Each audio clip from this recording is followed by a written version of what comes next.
আজ আমি আপনাদের কড়াইশুঁটির নানপুরি রেসিপি বানানো দেখাবো। বাড়িতে বানিয়ে দেখতে পারেন। প্রত্যেকটা নানপুরি এরকমই ফুলকো হবে আর নরম তুলতুলে হবে।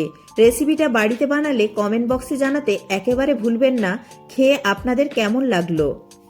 আর এই দারুণ স্বাদের কড়াইশুঁটির রেসিপিটা শেষ পর্যন্ত দেখার জন্য আপনাদের কাছে অনুরোধ রইল।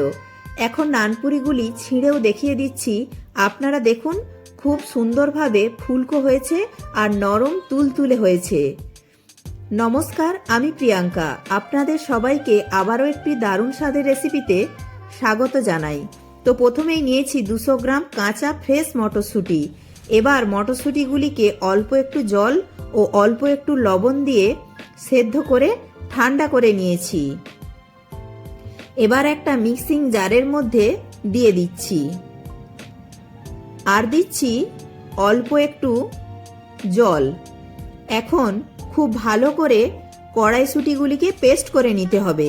দেখুন, কড়াইশুঁটিগুলিকে খুব ভালো করে পেস্ট করে নিয়েছি। এইভাবে যদি কড়াইশুঁটিগুলিকে সেদ্ধ করে পেস্ট করে নেওয়া যায় তাহলে খেতেও অনেক বেশি ভালো লাগবে। এবার এটাকে একটা সাইডে সরিয়ে রেখে দিলাম।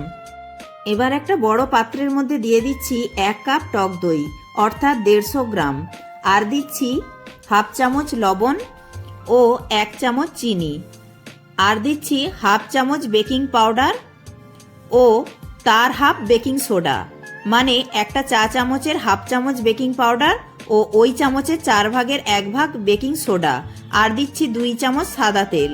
এবার সমস্ত উপকরণগুলিকে খুব ভালো করে মিশিয়ে নিতে হবে আর মিশ্রণটিকে এইভাবে 2 মিনিট ফেটিয়ে নিতে হবে যাতে সমস্ত কিছু একসঙ্গে মিশে যায় আর মিশ্রণটা যাতে একেবারে মসৃণ হয়ে যায়।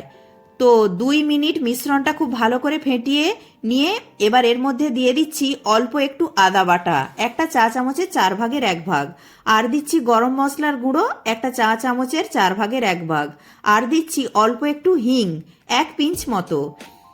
এবার যে কড়াইশুঁটির পেস্টটা করে রেখেছিলাম সেই সম্পূর্ণ পেস্টটা দিয়ে খুব ভালো করে একসঙ্গে মিশিয়ে নিতে হবে।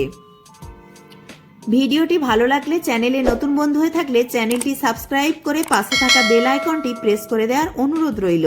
তাহলে আমার দেয়া যে কোনো ভিডিওর আপডেট সবার আগে আপনার কাছে পৌঁছে যাবে। খুব ভালো করে মেশানো হয়ে গেছে। এখন মিশ্রণটা একেবারে রেডি। এবার এর মধ্যে দিয়ে দিচ্ছি ময়দা। যে কাপ মেপে আমি টক দই নিয়েছিলাম 1 কাপ, সেই কাপ মেপেই আমি ময়দা দিলাম 2 কাপ, অর্থাৎ টক দই দিয়েছিলাম 150 গ্রাম আর ময়দা দিলাম 300 গ্রাম। এখন সমস্ত কিছু ভালো করে মিশিয়ে একটা নরম ডো রেডি করতে হবে আর ডোটা একটু নরম করেই বানাতে হবে, তাহলে নানপুরিগুলি ততটাই নরম তুলতুলে আর ফুলকো হবে। ডোটা খুব বেশি টাইট করে বানানো যাবে না। যখন ডোটা রেডি হয়ে যাবে তখন আরও 1 চামচের মতো সাদা তেল দিয়ে এইভাবে ডোটার সঙ্গে মিশিয়ে নিতে হবে যাতে ডোটার চিটচিটে ভাবটা কমে যায়। এবার নানপুরিগুলিকে বানানোর আগে ডোটাকে 10 মিনিটের জন্য রেস্টে রাখছি। আমি খুব বেশি সময় রেস্টে রাখছি না, আপনারা চাইলে আধ ঘন্টা বা 1 ঘন্টাও রেস্টে রাখতে পারেন। তো 10 মিনিট পর ডোটা থেকে ঢাকনাটা খুলে এইভাবে একটু মথে নিয়ে বড় বড় করে লেচি কেটে নিচ্ছি, কারণ নানপুরিগুলি একটু মোটা মোটা হয়, এতে দেখতেও ভালো লাগে আর খেতেও ভালো লাগে। ভিডিওটি ভালো লাগলে অবশ্যই একটি লাইক করবেন। আপনাদের একটি লাইক আমাকে পরবর্তী ভিডিও বানাতে উৎসাহ জাগাবে। যখন সমস্ত লেচিগুলি কাটা হয়ে যাবে তখন বেলন চাকির ওপরে এই রকম একটু ময়দা ছড়িয়ে দিয়ে একটা লেচি নিয়ে এইভাবে একটু গোল করে তারপর একটু চ্যাপ্টা করে নিয়ে আরও একটু শুকনো ময়দা ওপর থেকে ছড়িয়ে দিয়ে বেলে নিতে হবে। তবে খুব বেশি ময়দা কোট করে বেলে নেব না, কারণ যেহেতু তেলে ভাজবো তাই বেশি ময়দা দিয়ে বেললে তেলে নানপুরিগুলি ভাজার সময় তেলটা তাড়াতাড়ি নোংরা হয়ে যাবে। তো দেখুন, আমার বেলা হয়ে গেছে আর নানপুরিগুলি এই রকম একটু মোটা করে লুচির মতো সাইজের করেই বেলে নিতে হবে, তাহলে নানপুরিগুলি দেখতে এবং খেতে দুটোই ভালো লাগবে। তো কড়ায় সাদা তেল আগে থেকেই গরম করতে বসিয়ে দিয়েছিলাম। তো তেল গরম হয়ে গেছে। এখন গ্যাসের ফ্লেমটা মিডিয়ামে রেখে একটা একটা করে নানপুরি ভেজে নেব। যখন নানপুরিগুলি এইভাবে তেলের ওপরে ভেসে উঠবে তখন একটা ছান্তায় করে এইভাবে গরম তেলটা ছিটিয়ে দিতে হবে, তাহলে নানপুরিগুলি দুই দিকটাই বেশ ভালোভাবে ভাজা হয়ে ফুলে উঠবে।